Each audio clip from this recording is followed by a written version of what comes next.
The following presentation is brought to you by the Pride of ODU, the official NIL collective of Old Dominion Athletics. Be a monarchist. Join the Pride.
That's right, Justice.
y'all. Hey, Coach. Hey. Mo, okay. Oh, Jesus. Phew. Phew is all I have to say. Phew. The streak is alive. The streak is alive. Yes. Good Lord. That was a good, hard fought battle. Oh, man. Do y'all want me to start or wait for Simone? Go ahead and start. Go ahead and start. Absolutely. Awesome. So what a big time gutsy win. It was two great programs giving a tremendous effort, and I'm so glad that we were able to come out as the victors and we got all the spoils. VCU is another rivalry game that we definitely take to heart, the same way we would do James Madison or William and Mary. And for us to get a victory against them, they're a very good team. Great size, great offense. They can do a lot of various things with that. And it allowed us to get deep into our pocket in terms of what we do defensively to match whatever it was that they were throwing at us. It felt like Mike Tyson against Holyfield, going blow for blow, shot for shot, defensive effort for defensive effort. I'm really proud of our ability to figure out a way to win this game. And it really came down to a clutch offensive rebound by Simone Cunningham, being able to kind of seal it, really give us the advantage and put the pressure on them. And we always hang our hat on the defensive end. And I thought the last possession, we did a great job of just being feisty on the inside and making it just a tough possession for them. So I tip my hat off to our Monarchs tonight and the effort that they put forth. And we're going to celebrate this just for a little bit, but we got to get ready for William and Mary. And the second when they hit that three to tie it up in overtime. So I'm from the South, and we have this saying called sugar honey iced tea. Take the first letter of each word, and you'll get what I was thinking. When I saw that shot go out, like, dude, and then her. Why would we leave her open? But as a coach, I'm just sitting there like, I can't believe that.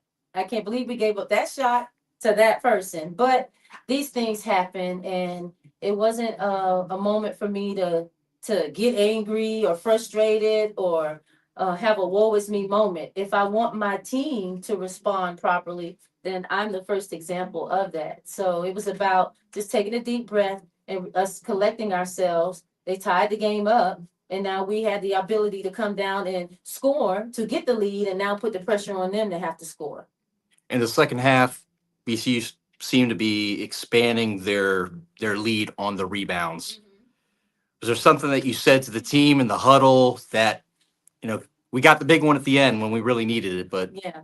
What were you guys doing at that moment? Yeah, so we told them in the huddle, they're kicking our ass. They're kicking our ass on the boards, and we're the ones that's supposed to be beasting the boards. We tried to go in there and make it a jumping contest rather than applying mechanics and technique. Put your butt in their gut and then move them out. And if you do that, then you have all this space in front of you to be able to use your athleticism to get the rebounds. And thank God that Simone Cunningham has the athleticism and the quick leaping ability that she has, because that rebound was super clutch for her to get in that moment. I'm really proud of two things. I'm proud that Kelsey Thompson took the shot, because, previous games she was a little passive and really wasn't like playing, but she took the shot and it was gutsy. I love it. And it was a shot to take, because then we had great rebounding position because of how we run our offense. We designed it to where we always have someone on the inside to be able to have those types of advantages. So she took the shot that we needed her to take, which allowed us to get the rebound that we needed to have. How has Simone developed throughout her career here on and off the court? Yeah, so Simone has been here for 2 years now, and I have enjoyed her thoroughly. She had a rough year last year because she was trying to figure a lot of things out. She was an individual that was kind of a late bloomer in the game. It took several people going to her and telling her, like, you really could go and play basketball. And she's thinking, oh, I'll go to a D2 or a D3. So she really was selling herself short. But sometimes it takes someone seeing something in you that you don't see yourself. And she just put the work in and was able to get a scholarship here. And she has grinded it out every single day, allowed herself to come in as a dry sponge. and we were the ones that were going to just saturate her with good information to fill her up. And she's done a tremendous job of being an ambassador for ODU women's basketball on and off the court. She's a tremendous advocate for mental health awareness, and she's had her own personal struggles that she's not shy about telling her story. And the thing that I love about her telling her story is it means she's on the other side of it. She even got the victory in that. So she is one that has a special place in my heart because of the individual that she is. And as colorful as her hair is, it's the same for her game. Rodman is her favorite player, and she idolizes and tries to model herself at, her mindset and her game after him. And how fitting for her to get that rebound like that Rodman would, and be able to win the game like that. He might not have been able to get the putback, though. He would have kicked it out to Jordan or Scotty, right? Yeah. So, Coach, Aaron mentioned the rebounds and how they had a big advantage there. You guys were able to balance that out by forcing them into a lot more turnovers. Yeah. What was it tonight about the defense that was able to force that many turnovers? So when number 3, I can't think of her name right now, when she didn't play, she didn't suit up. That was their primary ball handler. So they had individuals handling the ball that weren't accustomed to having it for that long of a period of time. So we took it upon ourselves to keep our ball screen coverages aggressive, which would have them turning their back and kind of in a retreat pattern. And that would allow us to milk time off the clock for them offensively, which helps us anchor ourselves defensively, which allows us to make them turn the ball over because the ball wasn't in the hands of primary decision makers. And we worked that to our advantage. Now, as a follow-up, so when you go back and watch the tape with the team, you're going to be able to tell them, without you guys playing this tenacious defense, we're probably don't have a chance to win this game because of how badly we got beat on the boards. Yeah. How much easier is it to deliver that message when you can show them the results? It's super easy, and that's something we talk about all the time. If you're going to come and play for Old Dominion women's basketball, you're going to be a two-way player. The game has to be played just as hard on the defensive end that you do on the offensive end. That same type of aggressiveness. And if you can balance the game out in that manner, you always have an opportunity to win a game. I mean, you don't always have to rely on the ball going through the basket as much as you would like for it to. Sometimes the iron may be unkind, but if you can hunker down in the defensive end and get key stops, then you always have an opportunity to win. And tonight proves that point perfectly. So we'll definitely cut clips so we can show them that we're smart. Simone, before you came in, asked Coach, we were talking about the rebound disparity.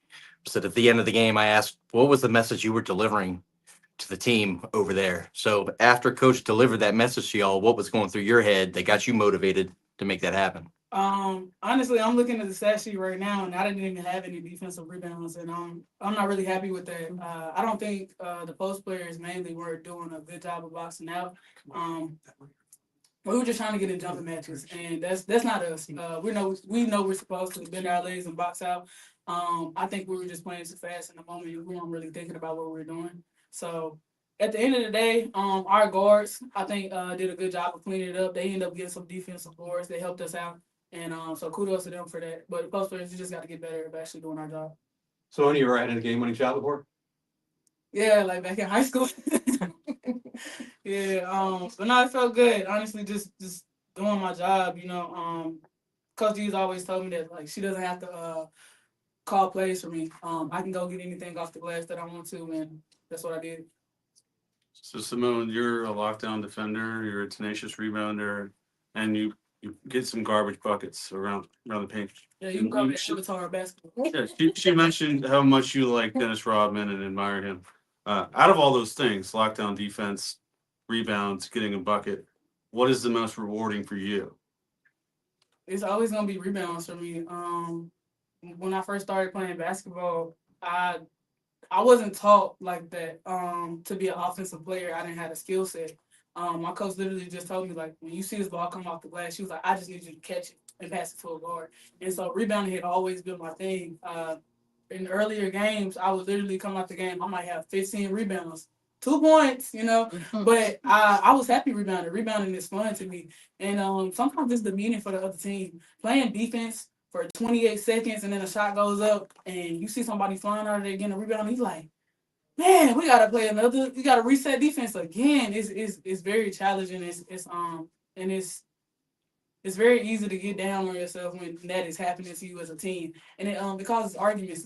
It causes dysfunction within the team. So it's helpful towards the people that are rebounding. Coach, just generally speaking, where is your team right now? How would you assess where your team is right now? It's early on in the season. I think we're in a good place. The non-conference schedule, you set it up in a way to where it can resemble many different aspects of the season that you'll face. And one, people forget that November is really like March. In preparation for March, you play these different teams from different conferences. You may have to travel. So we even set a game where we've only had like 1 to 2 days to prep. We try to put us in all those scenarios that would ready us for conference tournament time and NCAA tournament time. So looking at where we're going through that molting process where we're trying to really figure out like who we are going to become once conference hits. I love the fact that we're able to win games while we're going through our little metamorphosis and trying to figure out our true identity this season. We have 10 new players. And for us to find ways to win, whether it's a comfortable lead we have late in the fourth or we have to go into overtime, it really says a lot about the merit behind the work that's put in with both the players and the coaching staff and our belief system in each other. All right, so we know we're not in the same conference with VCU anymore, and it's not as heightened as of a rivalry as it used to be. But did that feel like a rivalry game tonight on the floor? It did. We went down there last year and we didn't get the win like we wanted to. And so the returners, we definitely had that animosity built up for this game. And we explained that to the newcomers that like, hey, this is a big game and we need to win this and under any circumstances. And we came out and we did that. Yeah. Thank you, guys. Thank you. Thank you. Appreciate y'all greatly.